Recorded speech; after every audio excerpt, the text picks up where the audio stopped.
Great to have everybody with us today. General Assembly number 2, Richmond, #RVA. We're in Scott Surovell's office. Scott Surovell, Democratic Senator Fairfax, part of the Democratic Boys Are Back in Town roundtable. Tough to get people in today because of the governor's speech last night. People are a little bit late, and normally everybody's walking around. There's a handful of people in the building. So we got to get them up. Yeah, it's also early in the session. The committees haven't started to move. Right. Legislation hasn't started to pop yet, so lobbyists haven't started to roll around. But, the building's a little empty today. It'll liven up Monday, though, I'll tell you that. It'll get livened up, no doubt. And we want to thank Scott Surovell's assistant, Nadine, for setting all this up. She's fabulous to work with. And Senator Scott Surovell, good friend of mine. He's an FOJ, friend of John. Excellent. And there's not many out there, but he is one of them. And so we take care of our friends, as they say. It's good to be an FOJ these days. Let's get, Senator, to yesterday's State of the Commonwealth speech by Governor McAuliffe. This is his final term in office, his final speech. What was your take? I thought the governor did a nice job. He ticked off all the accomplishments which he's had thus far in the first 3 years of his term. And I think a lot of people don't realize all the things he's actually accomplished. And so I think it was good for him to reaffirm that. In the last third of the speech, he sort of went over what his plans were for this coming session and the things he's pushing, and to sort of build on the success he's had so far. And, I thought there was a lot of clapping on one side of the room, not a lot on the other, but that's how these things go. Right. And, I don't know. I think he's been a pretty good governor so far. And I think he's done a whole lot for economic development. When you hear him talk about the number of jobs, the amount of investment he's brought into Virginia. Last night he just announced, I think 1,400 new jobs in Winchester from Navy Federal Credit Union. And 1,400 jobs anywhere is a lot of jobs. So, he's working hard for the state. He hinted that there's some bigger deals to come. Last night he said he was out in California, I think yesterday or 2 days. No, he was out in California, I think, over the weekend, and so he's got some big announcements coming. So, I think I'm pretty satisfied with what he's done. Well, look, he has really made getting jobs and businesses to come to Virginia one of his top economic priorities, and he's been very successful with that. We haven't had any taxes go up or anything of that nature. But you have to, and I've said this over and over and over, regardless of what you think of his politics, Terry McAuliffe has done a great job in going around the globe and America in bringing companies back to Virginia and creating jobs. And those people in Winchester that are now going to have an opportunity to work for Navy Federal, or the jobs that he just brought to Hampton Roads with the expansion of, I think it was Dollar General. I say this all the time, Senator, a paycheck has no ideology. It is non-partisan. No, that's right. And I think there's just a new ADP facility that just opened up in Norfolk, I think. Yes. Part of a Governor's Opportunity Fund deal. And this governor has a Rolex like nobody before him. And, when there's a business thinking about coming here, half the time he knows who they are before. He doesn't have to go introduce himself or anything. And he knows how these tools work. He knows how to, he's a guy that comes out of business and knows how to cut a deal. And he's been a real terrific salesman for this state. So, Senator, yesterday at the end of his speech, he basically laid the gauntlet down to Republicans and said, don't bring any social engineering to my desk. I will veto it. He detailed what happened in North Carolina and the number of jobs that were chased out of the state because of the bathroom bill. And he minced no words, saying that if you bring me any of this stuff, I'm going to veto it. And you're not going to be able to override my veto. And he said it was job killers. Yeah, no, he's right about that. We compete with other states for all kinds of jobs. Just to give an example, I know that for Marriott Corporation, about a year ago, Marriott was looking for new headquarters in the D.C. metro area. And, they had a couple criteria. One was they had to be near a metro station. And that's why they were actually looking at coming to the Silver Line, moving from Bethesda out to Tysons or Herndon, because they wanted to be near transit. And the reason they wanted to be near transit was because that's where all the millennial voters, all the new recruits they're trying to recruit to their business, all the executives they want to be near transit. That's where all the action is nowadays. But some of the other things they look at are, how is your work environment? How open, how welcoming is it for everybody? most of these companies have non-discrimination policies that extend to sexual orientation. And if a state is hostile to that, it really impairs their ability to recruit some of the best talent. And, these large corporations that have lots of jobs to offer, they care and they look at these things. And, I also haven't met a whole lot of voters. And obviously, my district's not like the entire state, but I haven't met a whole lot of people that tell me their number one priority is, making sure their bathroom is safe or making sure that, gay marriage, I think, is over and done with. But even though it's still on the books, it'd be nice to get it off. One of the things the governor said last night is we need to get these things off our books now that the Supreme Court has spoken. But, these aren't things that we need to be focusing on if we want to grow the economy in Virginia. I think North Carolina, he said, lost, I want to say $2 billion investment. They lost, I think, a couple tournaments. $2.3 billion. Yeah, $2.3 billion. Of guaranteed economic activity. They lost, I think, didn't they lose like the NAACP tournament or something? And also the women's tournament went away. One of the conferences was supposed to be in Raleigh. That went. A conference in Charlotte went. And then you don't know the number. Look, tell our audience what Terry McAuliffe was telling you, the governor, yesterday about the first thing companies asks when he goes out to try to recruit them into Virginia. Well, they want to know about this bathroom bill they're reading in the paper and, whether it actually might pass or not. And he's like, of course it is. And he probably won't get out of the legislature, but, he's going to veto it. And, but these are the things that people ask about because it gets in the media. As soon as another bathroom bill comes up, the media loves controversy. They don't like to talk about all the things we agree on. All they want to talk about is the controversial stuff, the stuff that has been controversial nationally. And so while some members might get a little media out of some of these things, it's not good for our state overall. Because if you're looking to bring your business to Virginia, that you're monitoring this stuff. Your press people are monitoring this stuff. It's unfortunate that he even has to answer those questions. But, it's the kind of stuff he's hearing. So, Senator, a little bit earlier you were sharing with me that the world has changed. And I agree with you on that. You were saying that I'm a little bit older than you, but I can identify that you were saying you were in, I think, college. I was in graduate school before I had ever met anybody that was gay, right? Ever. Right. Or that told me they were. But now, it's a little bit different, right? The world is radically different. I was telling you, I didn't meet anyone who was openly gay, I think, till I was out of law school. There was people I knew in law school I found out they were gay later, but I was talking to my kids. I got a couple of kids in high school right now, and there's lots of kids in high school today that identify as open, and they're openly gay, and that didn't used to happen when I was a kid. The evolution the country's seen on gay marriage, it happened really fast. When you think about the fact that in 2006, when Jim Webb ran, Virginia voted to ban gay marriage in our Constitution. Right. That was only 11 years ago. Right. And now the entire country is completely flipped on that. And public opinion and the law and everything, change is happening really fast. Another one that's moving fast, I think, is marijuana legalization. And, you look at all these, at the polls that you see about it, and I think public opinion's coming around real fast on that one, too. Are you in favor of that? I'm in favor of moving towards it. I think that, for example, I don't think there's any reason we ought to prohibit medical use. Actually, people don't realize this, but Virginia law says you can possess marijuana with a valid doctor's prescription today. And it said that since like 1976 or mid-70s, I think. The problem is that it is illegal under federal law for any doctor to write a prescription, and if they do, they jeopardize their ability to write any prescriptions ever again. So you can't get a prescription in Virginia for it. But it wouldn't be good for my law practice, I'll tell you that. I represent a lot of people. I was just in court actually on Tuesday, 3 days ago, on a marijuana possession, and it would impair my ability to make a living some. But our society invests a lot of time, effort, and energy in prosecuting these things, which I think most people don't. Most people think should not be illegal anymore. And if you look at public opinion, it's changed really fast, and it's not. You also see they claim that marijuana use rates are actually rising amongst seniors.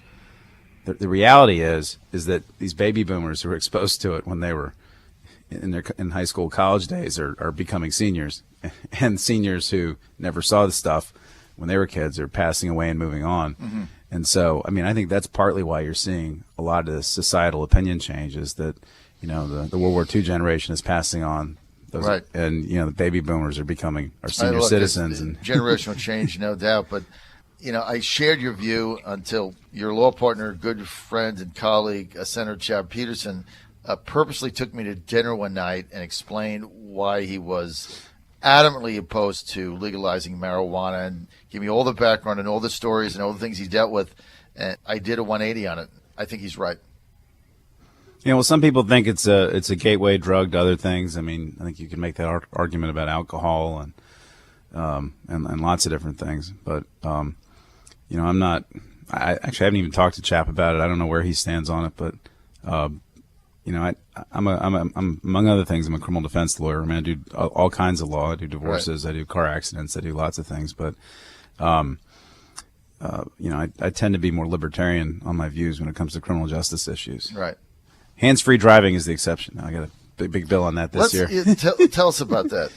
Yeah. So, I used to be opposed to texting while driving legislation, and then about 4 or 5 years ago, a family came into my office. The Rowleys, whose 18-year-old son had a summer job flipping burgers at a Johnny Rockets, I think. Mm-hmm.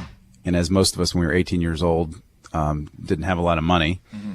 and he was low on gas. His car ran out of gas while he was driving home, and he pulled his car over on the side of Route 7 in Fairfax County, put his blinkers on, and was pushing his car off the road when somebody came from behind him and struck him at 60 miles an hour without braking, with 1,000 feet of clear, straight road between him and my client, and killed him instantly.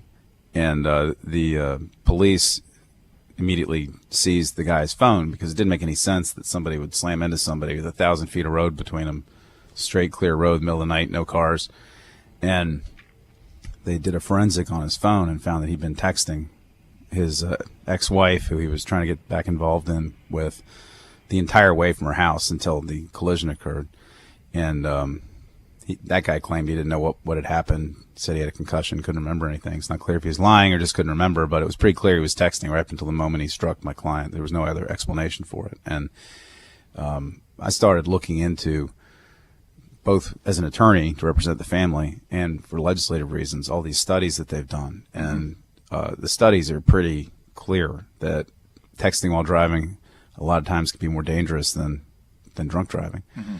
And so I put in, actually what happened is the judge did not convict the guy because of the way Virginia law was structured at the time, because it was only a secondary offense. You couldn't be stopped for it.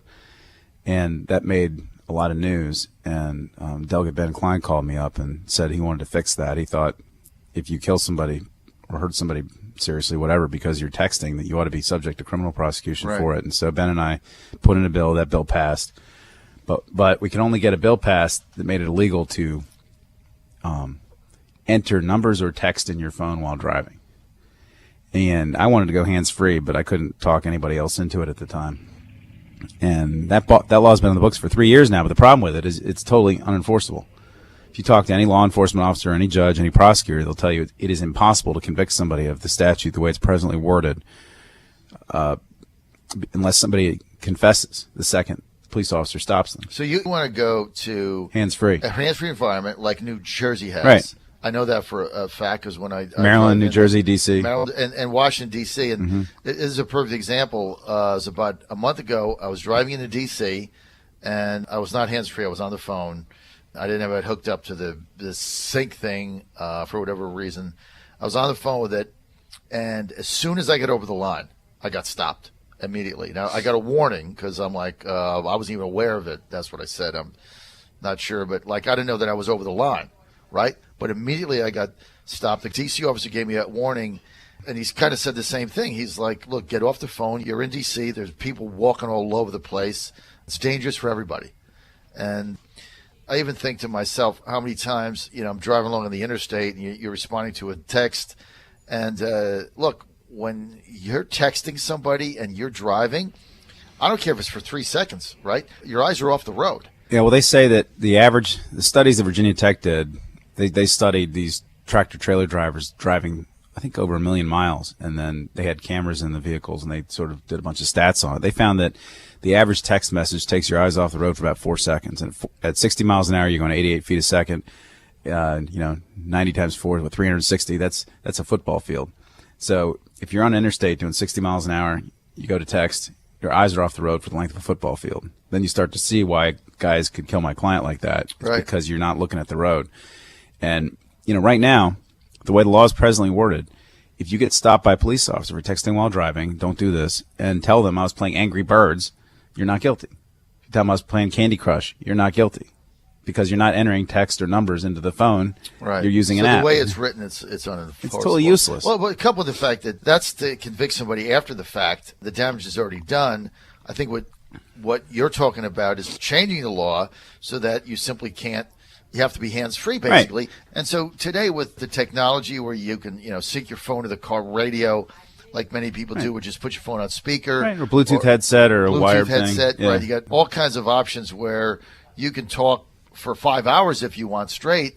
But I think the idea is let's keep your eyes on the road, let's keep 2 hands on the wheel. Yeah. And, maybe I wouldn't have been in favor of that a little while back, but, now and if you're driving today. Just look at the car next to you. Look at the car next to you. I mean, it's scary. It's dangerous. And look, remember when when the state started to pass the seatbelt law, right? And everybody was up in arms over that. It was too much government intervention. But think of it. Who now would go in a car in the front seat without putting their seatbelt on? Right. Nobody would that. You have to be out of your mind. Nobody does that. When I grew up, I don't even think they had seatbelts. Right. No, I was in the generation where they were just starting to teach that in driver's ed, and we were supposed to tell our parents to put their seatbelts on. Yeah, and I was a little bit before you. I'm older, but my parents would just pop me in that car. Nobody had a seatbelt on it. I mean, you think of how many people could have been saved by that. So I think you're onto something. Yeah, no, it's my biggest opponents of it right now, I think, are conservatives. And why? Because they feel like the government should not be dictating people's behavior at that level. And, I get a lot of people that say, what's next? You can't shave in your car while driving. You can't put your makeup on while driving. You can't eat in your car while driving. I say, no. When you drive around, you don't see people shaving, eating, yelling at their kid in the back seat, whatever. You see people with a phone in their hand. And this behavior is at a whole is another universe exponential level of occurrence than it is all this other stuff. And I would never want to pass a law that says that, but it says, starts listing out all the behaviors. But this one is a real problem. And I think everybody recognizes that. And I've actually had a lot of sort of Republican activists around the state call me up and say, ask me how can they help. And I tell them, go call your member, try and persuade your member, because there's some folks that really feel strongly that the government should not be telling you what you can or can't do in your car to sort of that level of behavior. That's historically been the objection. I got a couple of mea culpas, though, I got to do, Scott. What's you that? as my witness. All right. I got to do 2 of them. Let's get to the first one. This is done on the behalf of Tommy Norman's political director, Jeff Ryer, who told me that the 22nd District special election would be a landslide blowout win for Mark Peake. He said that Peake would get over 50%, even though there were 3 candidates in that race. And I was saying that it was going to be much closer, and I thought that Joe Hines, the independent, would get about 10 or 12%. That would come from Peake. And I said that Ryan Washington could make this a much closer race. Jeff Ryer told me that he didn't know what I was smoking or drinking, but that I was going to be 100% wrong. And so I was wrong. And Jeff Ryer, you were right. And so let's get that on the record. Now, wait a minute. I didn't predict Washington was going to beat Peake. I just said it was going to be close. So I'm not sure we put that in there. But, Jeff, you were right and I was wrong. Also want to give a shout-out to State Senator Mamie Luck, right down the hall from us, Senator Scott Surovell. 2 things to Mamie. Senator number 1, one of my shows, I said that Mamie Locke did not pay her Senate caucus dues. She said that I was grossly misinformed, sadly mistaken, didn't have my facts, and indeed that she has paid her dues, and was wondering where I concocted that information. So, Senator Mamie Locke, I want to apologize for that. You have paid your Senate caucus dues. And I did not verify that. I just heard it from some people and repeated it. So I apologize, Mamie, for that. And I also promised Mamie Locke today, Senator Surovell, that I would give Mamie Locke, full credit for being the original creator of the John Fredericks Radio Network. Mamie Locke said, I want you to tell everybody that I created you because it was Mamie who got me fired as the opinion editor of the Daily Press when I made the endorsement in 2011 of her Republican opponent, Thomas Harmon. So Mamie wanted to be sure that I said that had it not been for Mamie Locke, I would not be here today, and I would be still somewhere in the Tribune Company propagating opinion columns and God knows what. But I certainly wouldn't be here today. So Mamie, thank you for getting me fired and for creating the John Fredericks Show. We like to call her Dr. Locke, Professor Locke, by the way. That's right. Dr. Locke and Professor Locke. She is a doctor. She has a PhD. Yeah, she's our new leader. She's great. She's your new caucus leader. And right. She did pay caucus her dues. Chairman, yeah. Caucus right. Chairman, and she did pay her dues. You know, I want to tell you about the 22nd District, John. You know, I was with you on that, and I don't think you were wrong to be where you were. You know, Ryan actually won 3 jurisdictions. He won Lynchburg, he won Fluvanna, and he won Prince Edward counties. And but he got tsunamied in a couple other. He lost Buckingham barely. That's where he grew up, but he got tsunamied out in like Appomattox and Goochland and some of these other places. That's where he really ran up the margin. But you know, special elections are very unpredictable, and I think they're very winnable for either party if you get a good operation going. And Ryan Washington was a terrific candidate. I don't think we could have asked for a better candidate in that district for us. But you know, we all got surprised by, of course, the presidential results. And I think if Hillary Clinton had been in office, nobody would have even been thinking about that race. But as soon as you get a different person in the president's in the White House, it changes how these special elections behave and makes a lot things more possible. And so, you know, I thought that would be closer. I thought Washington was a good candidate, and I know you guys. Well, he outperformed Hillary. I mean, well, he did, and you guys put about $100,000 in that, at the $80,000 at the end. Yeah. So he certainly. And Hines was a great candidate. Well, I mean, MBA from Duke and professional engineer, grew up in the district. Hines was real, but what happened is Joe Hines got 8%. In order for Washington to win, that would have to be 15 or higher. Yeah, 15. But even the 8% he got, I thought the majority of the votes he was going to get were going to come from Pete. They did not. The majority of Hines's independent vote came from new voters that wouldn't have voted. Yep, so he really didn't affect Peake, maybe 2%, something like that maximum. But he got new voters out, so that's how that turned out. I want to get, Scott, to the inauguration. A lot of Democrats very upset about what's going down next week, and you know, we got some of them want to protest, block roads, stand in front of the metro system, block the doors. The Clintons now being criticized for going to the inauguration. You're a Democrat. You were for Clinton. Trump won. We have a democracy that accounts for a transition of power. Look, when Obama won, I didn't vote for him, all right? I voted for McCain, although I did hold my nose for that one. But look, Obama got inaugurated. He had that big thing. He spent hundreds of millions of dollars on a huge parade. And I went in with the attitude, look, I got to get up and go to work. Maybe he'll govern to the center, and maybe it's not going to be that bad. But certainly there was none of this, like, let's protest, shut highways down, boycott. Certainly we didn't say, well, George W. or George H. or Nancy Reagan shouldn't go to the inauguration. What's going on here? Yeah, you know, it's a good question. I mean, first of all, I don't think anybody expected Donald Trump to win. I did. I know you did. You called it from the very beginning, and you were adamant about it, and we all told you were going to be wrong, and you were right. Thank you. Although he did lose Virginia. Big. Yeah, and actually Hillary outperformed Obama by 4 points in my district, which I didn't even think was possible. But clearly the people that I was around, that I was talking to the most in my area, you know, it's a different part of the U.S. than the part of the U.S. that really rose up and changed and spoke. And so a lot of us just weren't in touch with that. And, you know, our country is increasingly divided in a lot of ways between those who have college and graduate degrees and those who don't, between rural and urban, by race and a lot of things. It's interesting. You know, you'd think that the further in the future that we get, that a lot of these divisions in the past would get less divisive, and they're not. They seem to be sort of getting more and more pronounced. So I think a lot of people were just really shocked by his victory. On my side, were shocked by his victory, and I'm not even sure that a lot of the people that supported him really thought he was going to win, given all the stuff we were hearing out of the media. You know, everybody kept saying he was behind the polls, and he didn't. There wasn't a single poll, or maybe one poll that showed him ahead or something before he won. And so you have a lot of people that are still sort of recovering from that. I mean, they just weren't ready for it. But President-elect Trump said a lot of things in his campaign which you've never heard a presidential candidate say before. Right. And I'm not just saying that the issues, but just the way he said it and how blunt he was, and some of the things that came out about his past. We've never seen a candidate like him, and it just really gives a lot of people a lot of anxiety. And he's not scared about offending people, and that I think causes a lot of people to just really have a lot of anxiety about how he's going to govern. And from my perspective, I've been more politically engaged in the last 10 or 12 years. When we have elections, I once went up to Ken Cuccinelli and told him right after he got elected, a whole bunch of my constituents are really angry about you. He said, well, tell them to vote next time.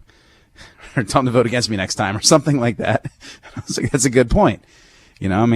These things are contests. If you want to win your election, you want your candidate to win, then get out and vote, or get out and persuade people, get them to vote. But, we live in a democracy for the most part. Some people would say the electoral college doesn't count, but if you want to win, then vote. And, he's going to be our president. We can't stop it. People can make noise and protest, but I was glad to see that the women's march is, I think, the day after the inauguration. They're not doing it on the same day, right? Which is good. I mean, I think if they tried to do something the same day as you had 500,000 or 750,000 people out there trying to celebrate, it would be a bad idea. Yeah, it'd be a mess. We'll see where it goes. Our country's moving into an interesting phase here, and Trump doesn't seem to be sort of modulating his statements or his behavior, his tweets. No, everything is the same. Everything his administration is going to be just like his campaign. He's going to do exactly what he said he was going to do, which is what people always say they want. So why people are shocked at this is dumbfounding to me. One of the things he said at his press conference yesterday that really bothered me. I don't think this is really political, but he sort of hinted that the states that were good for him were going to be rewarded, and the ones that weren't might not get a lot of attention. He said something along those lines. And, I represent 200,000 people. I think I beat my last opponent by, 25% or 30%, something like that. But I always have to remind myself that I represent a lot of people that don't want me to be their senator. But I still represent them. I got to listen to them. I got to represent them. I got to take into account what they say. I got to consider their views. I represent everybody. Even if they didn't vote for me, I still represent them. And, when he was sort of writing off the part of the electorate that didn't support him, I didn't like to hear that at all. And, it concerns me about our state. I mean, I think he talked about doing a lot for veterans. Virginia has more veterans than any other state in the country. And he's talking about, if your state didn't vote for me, you're not going to get any love. And one of his big issues is veterans. I don't know where that leaves Virginia. I mean, there's issues like that out there that I'm not really clear how it's going to play with this state. We're trying to get the FBI headquarters into Virginia. A lot of jobs with that. And so is Maryland. Maryland's governor didn't endorse him. And I'm not sure where he's going to put the FBI headquarters now. Maybe it'll go to West Virginia. But just over the border. Yeah, but that was one of the things he said yesterday that really troubled me. Yeah, North Carolina, right? Well, look, he's going to do exactly what he said he was going to do. But, I mean, look, that's even playing out with inauguration tickets. I mean, I was the chairman of the Trump campaign in Virginia. We lost. We were the only southern state to lose.